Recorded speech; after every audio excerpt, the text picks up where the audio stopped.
Halo, Assalamualaikum warahmatullahi wabarakatuh. Apa kabar adik-adik dan sobat belajar yang ada di rumah? Semoga kalian selalu dalam keadaan sehat dan tetap semangat untuk menerima materi yang akan Ibu berikan hari ini. Oke, still on Learn from Home program atau program belajar dari rumah hari ini. Bersama saya, Ibu Yeni Prabandari, Science Teacher from SMPN 15 Kota Cirebon. Dan tentunya acara ini dapat kalian saksikan only on RZTV, Radar Cirebon Televisi, Langka Padane bersama Dinas Pendidikan Kota Cirebon. Harapan Ibu, adik-adik dan sobat belajar yang ada di rumah dapat enjoy dengan pembelajaran yang akan Ibu sampaikan hari ini dengan tema cahaya. Oh iya adik-adik dan sobat belajar yang ada di rumah, tidak terasa sudah hampir 2 bulan lamanya adik-adik beraktivitas dan belajar dari rumah. Harapan kita semua, semoga wabah corona ini segera berlalu sehingga kita semua dapat beraktivitas seperti sebelumnya dengan new normal kembali. Amin. Kami bersama Dinas Pendidikan Kota Cirebon masih setia menemani adik-adik dan sobat belajar yang ada di rumah, khususnya adik-adik kelas 7 dan kelas 8. Karena pada bulan Juni mendatang ada agenda penting yaitu PAT, penilaian akhir tahun. So, tetap stay tune on RZTV setiap harinya pukul 12.00 hingga 13.00. Oke ya. Dan hari ini Ibu akan menyampaikan materi tentang cahaya. Materi ini ada di kelas 8 on the second semester. Materi ini memiliki kompleksitas atau cakupan materi yang cukup luas dan soal-soalnya pun banyak challenge-nya. So, tetap fokus dan siapkan alat tulis dan buku kalian untuk mencatat hal-hal atau poin-poin penting yang nanti akan berguna untuk adik-adik dan sobat belajar di rumah mengerjakan tantangan-tantangan soal yang akan Ibu berikan selama pembelajaran. Dan nanti di akhir pembelajaran akan ada beberapa kuis yang bisa adik-adik kerjakan dari rumah. Okay, before we begin, let's pray and say or read basmalah. Bismillahirrahmanirrahim, and hopefully today's lesson useful for all of you. Langsung saja kita ke materi. Ya. Materi hari ini yaitu tentang cahaya. Ya, khususnya tentang pemantulan pada cermin. Ya, langsung sebelum kita membahas poin penting tentang pemantulan cahaya, kita harus tahu dulu apa sih cahaya itu. Oke, next. Oke, sekarang kita ke materi cahaya. Ada yang tahu di sini definisi daripada cahaya? Ya, mungkin secara harfiah cahaya itu sinar atau light dalam bahasa Inggris atau nur dalam bahasa Arab. Oke, sekarang kita bahas pengertian cahaya dari segi fisika. Ada yang tahu? Ya, cahaya di sini merupakan suatu gelombang, yaitu gelombang elektromagnetik yang dapat merambat lurus, dapat dipantulkan, kemudian dapat dibiaskan, lalu dapat mengalami perubahan atau penguraian warna tanpa adanya perambatan massa. Lalu, apa yang menjadi bukti bahwa cahaya itu dapat merambat lurus? Ada yang tahu nggak di sini? Oke, salah satunya adalah sinar lampu senter itu dapat merambat lurus. Yang kedua yaitu terbentuknya bayang-bayang di belakang benda tidak tembus cahaya atau namanya benda gelap. Tapi yang jelas dalam perambatannya cahaya ini merambat tanpa memerlukan medium perantara atau disebut sebagai electromagnetic wave, gelombang elektromagnetik. Lanjut, kita akan lihat di sini sebagai bukti tadi bahwa lampu senter, cahaya dari lampu senter dapat merambat lurus seperti ini, walaupun dia mengenai suatu medium, dalam hal ini benda bening, dia tetap merambat lurus. Lalu, kita akan lihat berikutnya, kira-kira benda-benda apa saja yang dapat menghasilkan atau memancarkan cahaya. Coba kalian bisa lihat di langit, ya. Kira-kira benda apa saja yang memancarkan cahaya? Ada yang tahu? Ya, betul. Yaitu matahari, sun. Sun is the biggest and the hottest planet in the world. Atau disebut juga dengan the biggest star in the world. Dia bintang terbesar yang dapat memancarkan cahaya sendiri, yang merupakan sumber bagi kehidupan seluruh makhluk yang ada di bumi. Apalagi selain matahari? Ya, bintang. Bintang juga merupakan benda langit yang dapat menghasilkan atau memancarkan cahaya sendiri.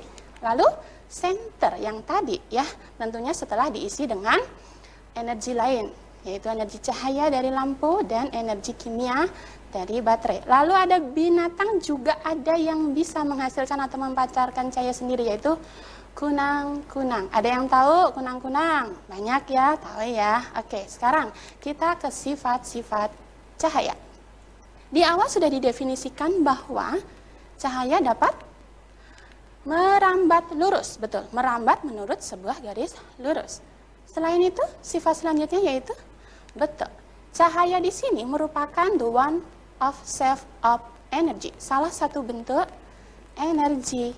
Lalu, sifat selanjutnya ini menyangkut tentang dualisme gelombang partikel. Jadi cahaya memiliki sifat dualisme gelombang partikel, yaitu dapat dipantulkan. Lalu dapat apa lagi tadi? Dapat dibiaskan. Lalu dapat didispersikan atau diuraikan. Oke, sekarang kita langsung ke materi selanjutnya. Khusus hari ini yaitu fokus kepada pemantulan cahaya, terutama nanti pada cermin. Yang namanya pemantulan berarti ada feedback. Sekarang kita definisikan pengertian pemantulan cahaya secara fisika. Pemantulan cahaya yaitu proses atau peristiwa pengembalian arah rambat cahaya bila dalam perambatannya cahaya mengenai dinding pemantul atau penghalang.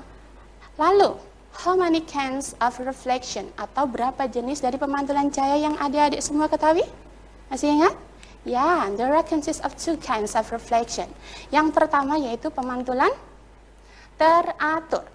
Pemantulan teratur terjadi apabila ya arah sinar pantulnya itu teratur dan menuju ke arah tertentu. Lalu apa lagi? Betul, permukaan dinding pemantulnya rata atau halus, walaupun kesannya adalah menyilaukan mata. Lalu jenis pemantulan yang kedua yaitu pemantulan baur atau diffuse. Pemantulan tidak teratur, berarti kebalikannya dong ya, yaitu permukaan dinding pemantulnya itu tidak rata atau kasar, lalu memberikan kesan teduh. Coba kita lihat gambar untuk membedakan dua jenis pemantulan yang tadi. Kita lihat, yang pertama adalah pemantulan teratur. Gambarnya seperti ini. Jadi sinar datang secara teratur melalui permukaan yang halus atau rata. Sedangkan untuk pemantulan tidak teratur atau baus atau diffuse, yaitu sinar datang secara tidak teratur mengenai suatu bidang atau suatu permukaan yang kasar. Gini aja deh kalau bingung, bagaimana cara membedakan atau mengetahui pemantulan itu teratur atau tidak? Coba, kalau kalian bercermin di depan cermin yang bersih, ya, sinar itu akan datang ke segala arah. Lalu, terbentuklah bayangan yang jelas. Cermin yang bening, cermin yang bersih, cermin yang tidak rusak akan terkesan menyilaukan mata. Beda halnya dengan pemantulan baur atau diffuse, di mana cerminnya itu tidak rata, cerminnya itu kotor, sehingga kesannya memang dia nggak silau. Jadi gitu ya cara membedakan pemantulan teratur, berarti bercermin pada cermin yang bersih, sedangkan pemantulan diffuse itu pada cermin yang kotor. Sekarang kita langsung ke cermin. Oke, kalau tadi di depan ada namanya pemantulan cermin, berarti sebelum kita ke pemantulan cermin, kita ke Snellius Theorema, ya, hukum pemantulan Snellius, yaitu ya seperti ini. Ya, oke. Bisa dilihat dari gambar. Di sini ada istilah, nanti ada sinar datang, kemudian ada sinar pantul, kemudian nanti ada garis normal. Oke ya, di mana sesuai dengan gambar dinyatakan bahwa sinar datang, sudut sinar datang, sinar datang dulu ya, sinar datang, kemudian sinar pantul dan garis normal itu terletak pada satu bidang datar.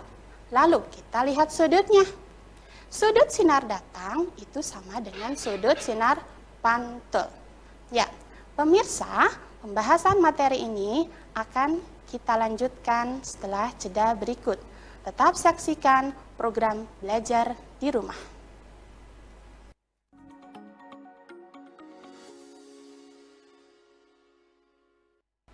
Adik-adik dan sobat belajar di rumah, kembali lagi dalam program belajar di rumah bersama Dinas Pendidikan Kota Cirebon dan RCTV. Kita lanjutkan materinya. Oke, sekarang kita fokus ke pemantulan pada cermin. Oke. Kalau tadi kita sudah belajar tentang pemantulan, sekarang kita akan ke cermin. Apa sih yang dimaksud cermin itu? Oke ya, lanjut. Cermin adalah benda yang permukaannya dapat memantulkan seluruh cahaya yang diterimanya dan dapat membentuk bayangan. Oke, cermin sendiri terbuat dari kaca yang bagian belakangnya dilapisi dengan perak amalgam. Namanya amalgam itu berarti percampuran. Dalam hal ini percampuran perak dengan air raksa atau Hg. Kalau kalian lihat, cermin itu ada di bagian belakangnya itu ada lapisan yang biasanya warnanya adalah grey atau abu-abu. Kita langsung. Kira-kira ada berapa macam cermin sih? Pada dasarnya, there consists of two kinds of mirror. Yang pertama adalah plane mirror, yaitu cermin datar. Dan yang kedua adalah cermin lengkung. Cermin lengkung sendiri nanti ada cermin cekung dan cermin cembung. Sekarang kita langsung saja ke pemantulan pada cermin datar. Adik-adik dan sobat belajar yang ada di rumah, ya, di rumah kan ada kaca nih.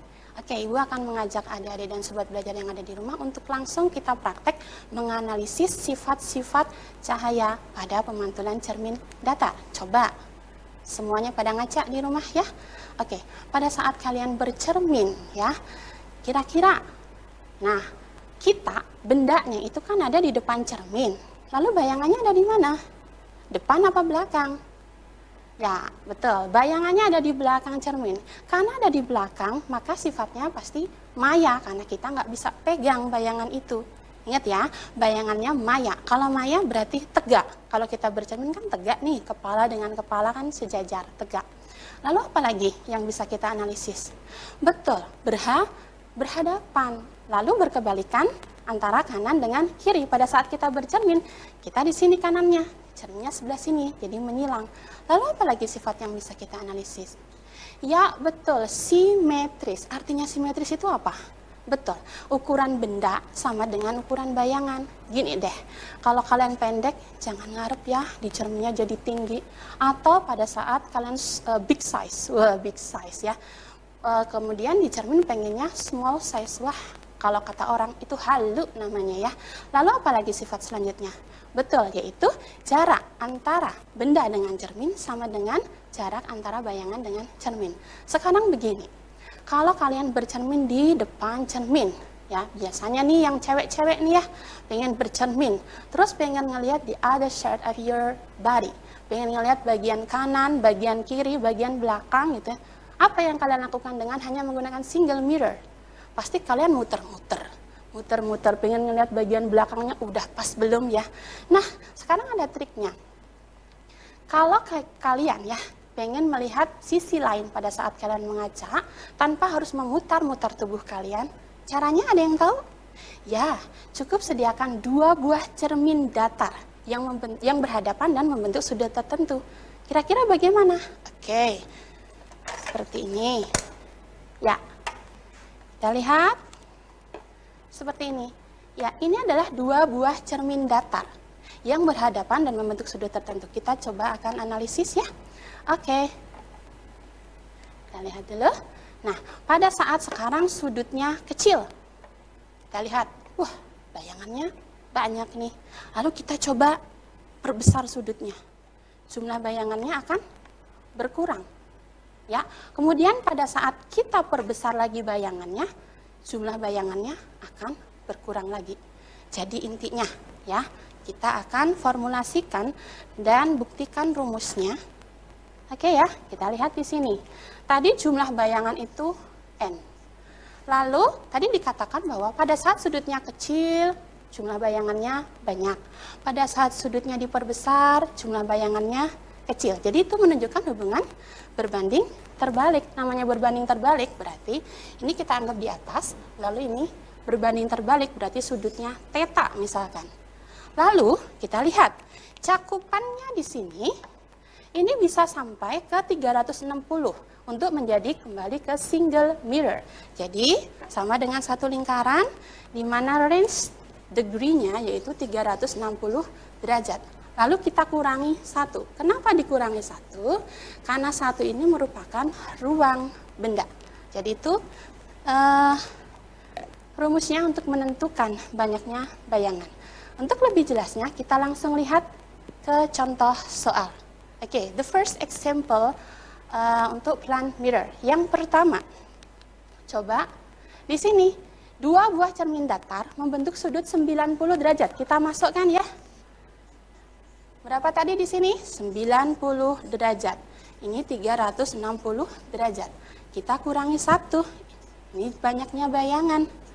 Ini berapa? 4. 4 kurangi 1, 3. Jadi akan terbentuk 3 buah bayangan tanpa kita harus repot-repot memutar tubuh kita. Coba kita lihat di sini. Ya, kita lihat jika sudutnya 90 derajat. Jika sudutnya 90 derajat. Coba kita akan buktikan apakah benar jawabannya 3. Ya, seperti ini. Nah, mungkin kalian bisa hitung yang ada di rumah. Apakah benar bayangan yang ada di dalam cermin itu 3? Betul ya, ada 3 bayangan. Jadi sesuai antara teori dengan prakteknya. Lalu sekarang kita ke next example. Kalau yang tadi diketahui sudutnya, terus ditanyakan banyaknya bayangan. Sekarang dibalik, ini tipe-tipe UNBK yang sekarang nih. Diketahui banyaknya bayangan. Kalian bisa lihat di situ ada 1, 2, 3, 4. Nah, kita masukkan ya, masih dengan menggunakan rumus yang sama. Kalau tadi ditanyakan tetanya, sekarang n-nya, sekarang sudutnya yang ditanyakan. Tadi n-nya yang ditanyakan, sekarang tetanya yang ditanyakan. N-nya tadi ada berapa tadi? Ada 4, kita masukkan 4. Lalu 360 per theta atau sudutnya dikurangi 1. Untuk bisa menentukan besarnya theta, ini harus kita pindah ruas ke sini. Minus harus dipindah ya, minus menjadi plus. Sehingga 4 tambah 1, 5. Jadi 360 per theta. Untuk menentukan besarnya sudut 2 buah cermin yang berhadapan, kita tinggal tetanya sama dengan kita tukeran posisi saja dengan 5, yaitu 360 per 5. Ya, you don't need the calculator. Tinggal 36 bagi 5 berapa? 7. Sisa 1, 10 bagi 5, 2. Jadi 72 degree. Jadi ada 72 derajat. Kalau kalian mau membuktikan, boleh. Ya, 72 derajat.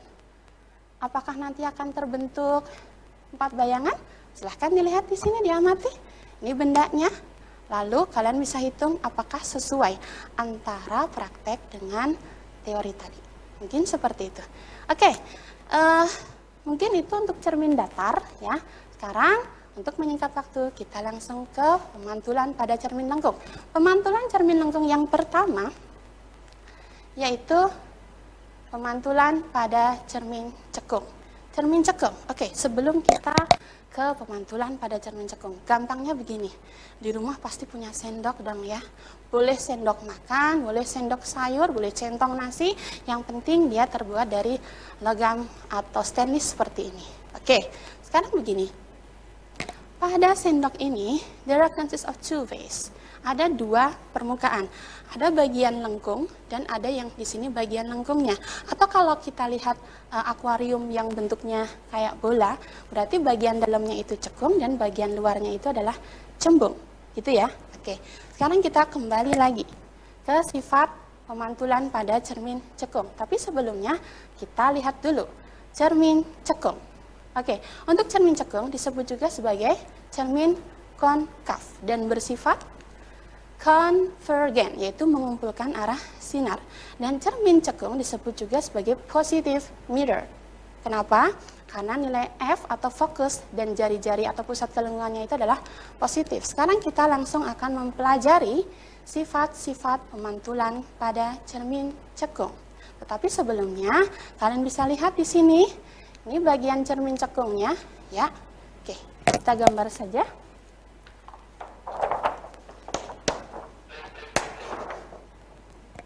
Oke, Pemirsa, pembahasan materi akan kita lanjutkan setelah jeda. Tetap saksikan program belajar di rumah.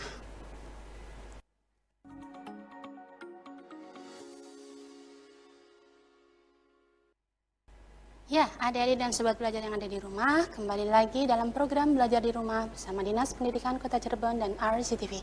Kita lanjutkan saja materi tentang pemantulan pada cermin cekung. Tadi dikatakan untuk cermin cekung kan cermin konkav ya.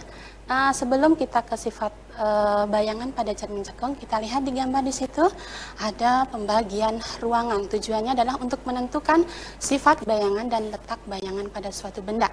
Oke, ada 4 ruangan. Saya lihat di sini ruang pertama yaitu antara O dengan F, ruang kedua antara F dengan R, ruang ketiga yaitu R ke kiri. Sedangkan ini bagian depan, Sedangkan bagian belakang yaitu ruang 4. Sekarang kita lihat ya, untuk menentukan sifat bayangan pada cermin datar kita harus mengetahui dulu 3 sifat sinar istimewa pada cermin cekung. Yang pertama adalah sinar datang sejajar sumbu utama akan dipantulkan menuju fokus. Lalu, sifat yang kedua yaitu sinar datang menuju fokus akan dipantulkan sejajar sumbu utama. Sedangkan sifat yang ketiga yaitu sinar datang melalui pusat kelengkungan R akan dipantulkan melalui titik R itu juga. Sekarang gini deh, patokannya, benda di depan, ini depan, arah sinar itu selalu dari depan. Benda di depan itu nanti sifatnya pasti nyata, kalau nyata pasti terbalik, dan benda di belakang itu pasti maya. Maya berarti tegak. Tetapi sebelumnya kita harus tahu dulu bahwa ruang benda ditambah ruang bayangan itu sama dengan 5. 5-nya dari mana? Ini kan tadi 4, 5-nya itu adalah ruang cermin. Sekarang kita langsung analisis apabila benda berada di ruang pertama. Oke, ingat, ruang benda ditambah ruang bayangan sama dengan 5. Benda di ruang 1 ditambah berapa supaya 5?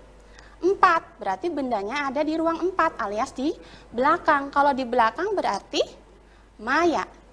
maya selalu tegak. Karena bendanya masih di dalam jari-jari, maka selalu diperbesar. Jadi, benda di ruang pertama, bayangannya adalah maya, tegak, diperbesar. Lalu jika benda di ruang 2 ditambah berapa supaya 5? 3, berarti bendanya di ruang 3. Di ruang 3 masih di depan berarti nyata pasti terbalik. Lalu karena bendanya masih di dalam jari-jari, maka diperbesar. Jadi nyata, terbalik, diperbesar di ruang 3. Sekarang kalau bendanya di ruang 3 ditambah berapa supaya 5? 2 masih di depan, maka pasti sifatnya juga masih nyata pasti terbalik.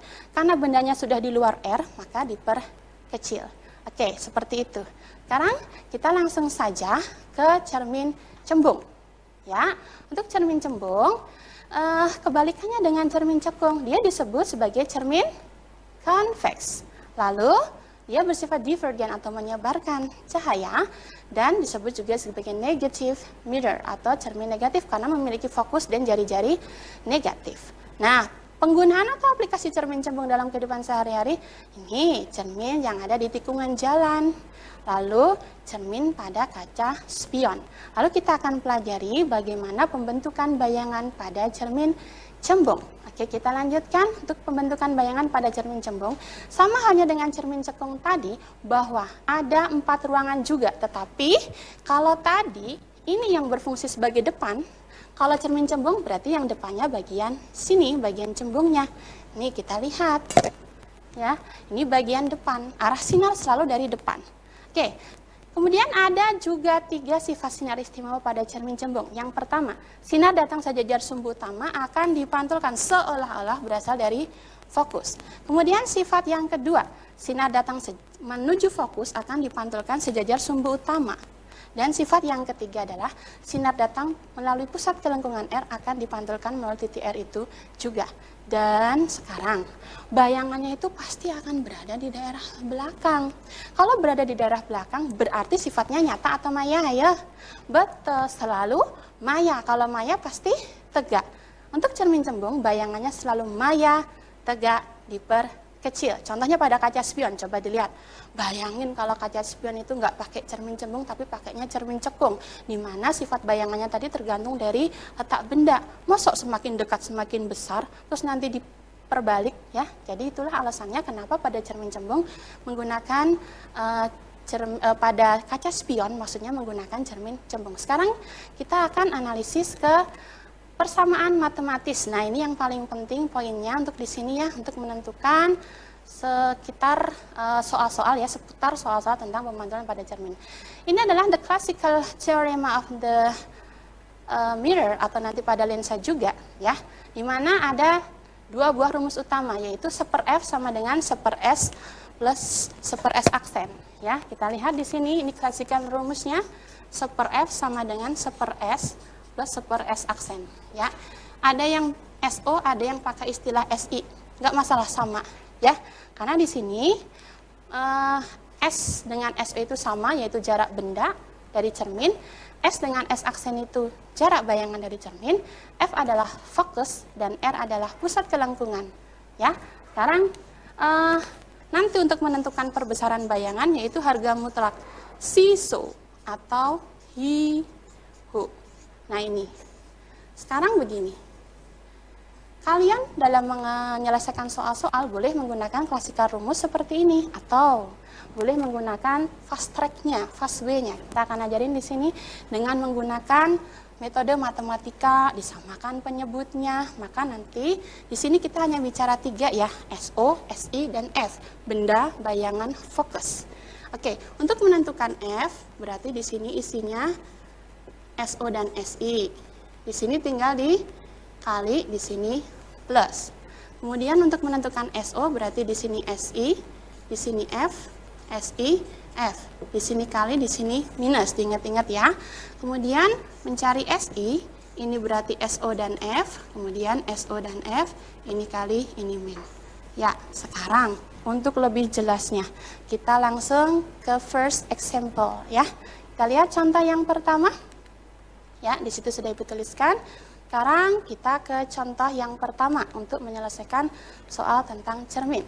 Kita lihat. Oke, soal yang pertama, sebuah benda berdiri tegak. Kita boleh gambar? Ini lihat gambar, ini cermin cekung ya. Cermin cekung. Di situ diketahui fokusnya berapa di situ? 30. Kalau fokus 30 berarti jari-jarinya 2 kalinya berarti 60. Lalu bendanya berada 10 cm dari cermin. Maka di sini ya. Ini 10 cm. Berarti ruangannya di mana ini ruangan benda? Di ruang 1. Kalau di ruang 1, kita pegang dulu. Sifatnya tadi apa? Maya. Kalau maya pasti tegak, lalu dia diperbesar. Kita pegang dulu, lalu kita akan buktikan dengan perhitungan. Oke, untuk menentukan besarnya perbesaran, ini kan yang ditanya M, perbesaran dan sifatnya. Ya, boleh menggunakan klasikal rumus seperti ini. Kelemahannya, kalau menggunakan M sama dengan harga mutlak siso, ya, padahal di soal hanya diketahui SO-nya 10 dan fokusnya 30, maka harus nyari SI dulu. Mau enggak cara yang lebih cepatnya? Oke, sekarang dari sini kita lihat. Dari rumus C sama dengan perkalian dibagi selisih, kalau SO-nya tak pindah ke sini nih, ibu pindah ke sini nih. Padahal si perso itu apa? M kan? Maka kita bisa menggunakan fast track-nya, yaitu F per selisih solve, tanpa mencari SI-nya. Kita tinggal masukkan, F-nya berapa? 30. SO-nya berapa? 10 minus 30. Maka jawabannya adalah minus 3/2. Karena untuk mencari perbesaran, maka kita harga mutlakkan. Harga mutlak itu maksudnya yang tadinya min, dia berubah menjadi plus. Jadi 3/2 kali. 3/2 itu berarti diperbesar. Ya, diperbesar. Ininya sudah sesuai. Lalu untuk menentukan sifat bayangan, kita tidak perlu mencari dari SI. Kita tinggal lihat dari sini. Kalau M-nya min, maka dia pasti maya. Kalau maya pasti tegak, karena lebih besar dari 1 maka dia diperbesar. Kita lihat cocok nggak dengan teori? Cocok ya. Nah ini lebih cepat ya, tanpa mencari SI. Jadi kalian bisa gunakan cara ini. Kemudian untuk mencari besarnya benda, tadi untuk M itu sama dengan hiho. Sedangkan yang dicari adalah ho. Maka yang dicari hi ya. Oke, maaf. Yang dicari hi. Maka yang dicari ini harus sendiri. Nah, ini harus pindah. Ya. Adik-adik dan sobat belajar di rumah, tayangan ini akan kembali lagi setelah jeda berikut ini. Tetap saksikan program.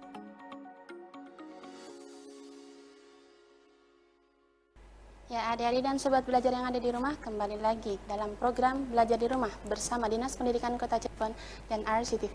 Oke, kalau tadi, kalau tadi ya, yang A sudah, sekarang yang B, singkatnya begini. Untuk mencari H aksen atau tinggi benda, tinggal dikalikan aja M dengan H.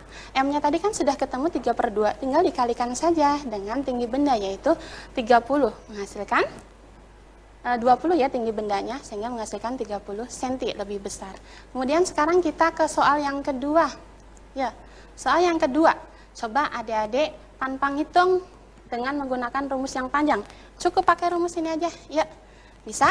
Ya, sebuah anak panah ditempatkan pada jarak 80 cm di depan cermin cekung. Kalau depan cermin cekung masih aman ya, berarti kita masih bisa pakai ini.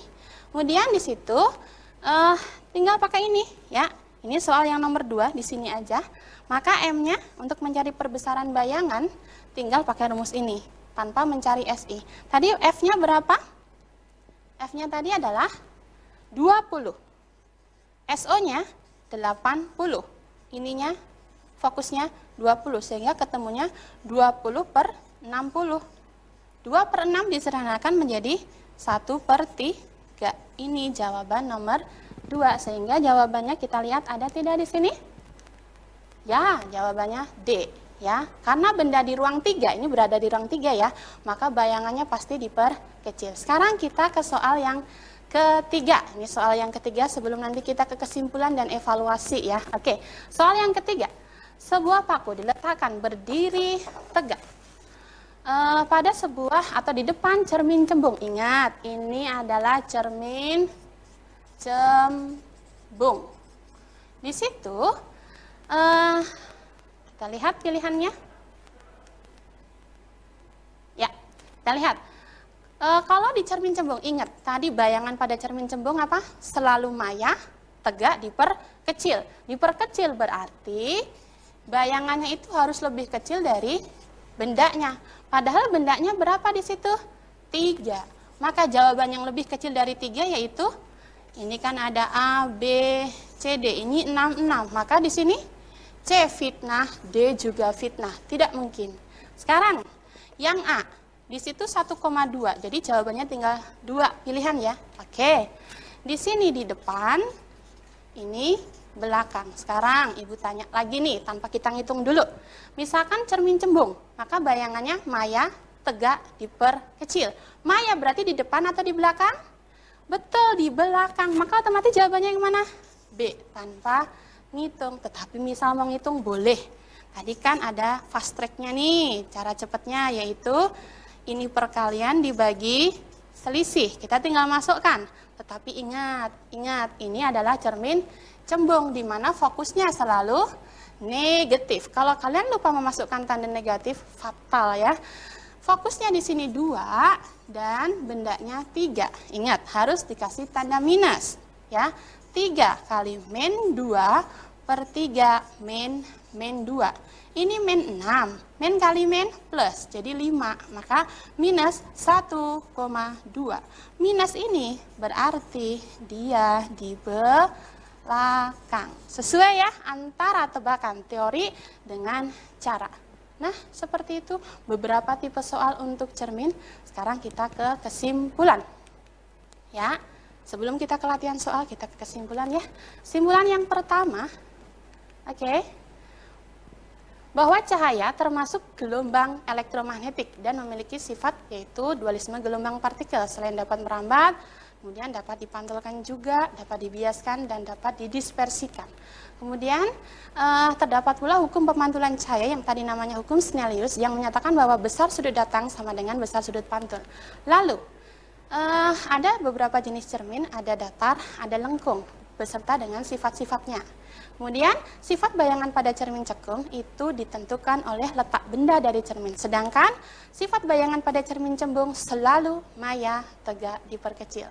Oke, demikian untuk penyampaian. Dan sekarang seperti apa yang tadi sudah Ibu katakan di depan, bahwa akan ada beberapa kuis yang bisa langsung adik-adik kerjakan dari rumah. Oke, ada sekitar 5-10 soal. Oke, siapkan alat tulisnya, kertasnya untuk kalian bisa mengerjakan dan untuk mengetahui sejauh mana apa yang bisa kalian tangkap dari apa yang Ibu sampaikan hari ini tentang pemantulan cahaya pada cermin. Kita lihat langsung ke soalnya. Oke, silahkan langsung dijawab ya. Oke, soal yang pertama, yang termasuk benda gelap. Ayo, silahkan, Ibu kasih waktu nih 10 detik. Ya, apakah A matahari, apakah B nyala lilin, C api unggun, apakah D planet? Oke, sudah? Sekarang kita lihat yang jawab A. Wah, salah. Ada yang jawab A? Salah. Adakah yang jawab B? Wah, salah juga. Sekarang ada yang jawab C nggak nih? Wah, salah juga. Berarti jawaban yang tepat adalah planet. Ya, oke. Planet ini adalah termasuk benda gelap karena dia tidak bisa memancarkan atau menghasilkan cahaya sendiri.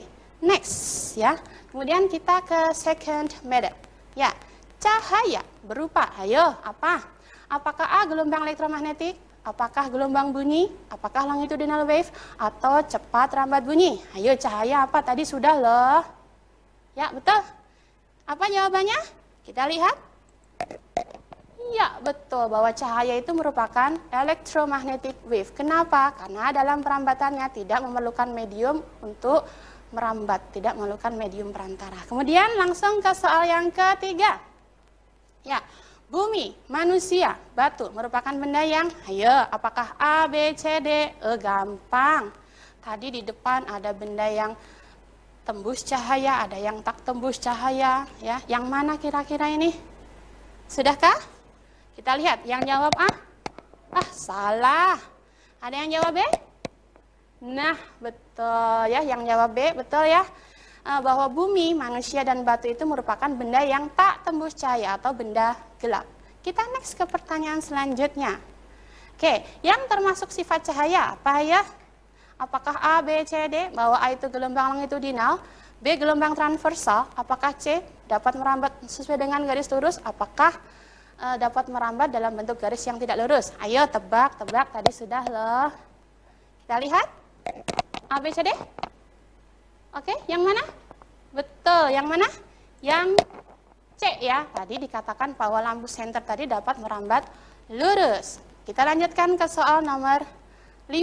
Nah, ini tentang sifat-sifat sinar istimewa pada cermin cekung. Kira-kira gambar mana yang benar? Ayo. Tadi ada 3 sifat ya, 3 sifat sinar istimewa pada cermin cekung. Kira-kira gambar mana yang tepat? Coba, masih ingat nggak tadi? Oke, sudah? Oke, yang mana jawabannya? Kita lihat. Yang jawab A, betul. Dari 5 soal ini, coba sudah benar berapa? Kita lanjutkan sampai selesai ya. Coba kita ke soal nomor 6. Penguraian cahaya putih atau polikromatik menjadi komponen-komponen warna pelangi atau monokromatik disebut apa? Tadi sifat dualisme gelombang partikel, ada dapat direfleksikan, difraksikan. Ada apa lagi? Yang benar yang mana? Yang benar? Ayo, yang mana? Ya, yaitu dispersi cahaya. Masih? Lanjut. Ya, sekarang nomor 7. Reflektor lampu sorot. Ya, lampu sorot mobil menggunakan cermin cekung. Because of, karena? Ayo yang mana? Apakah cermin cekung dapat menghasilkan sinar pantul yang sejajar? Apakah B, C, atau D? Coba. Ya, fast respon yang mana A, B, C, D? Oke. Jadi yang mana ini? Oke, yang C. Ya, mungkin sampai ke 7 pertanyaan. Nanti kita sambung lagi. Ya. Adik-adik dan sobat belajar di rumah, demikian program belajar di rumah kali ini. Semoga materi yang disampaikan dapat bermanfaat. Tetaplah ya menjaga kesehatan dengan berada di rumah, stay at home and stay safe. Ya, sampai jumpa dalam program belajar di rumah selanjutnya. Jazakumullah khairan. Wassalamualaikum warahmatullahi wabarakatuh. See you.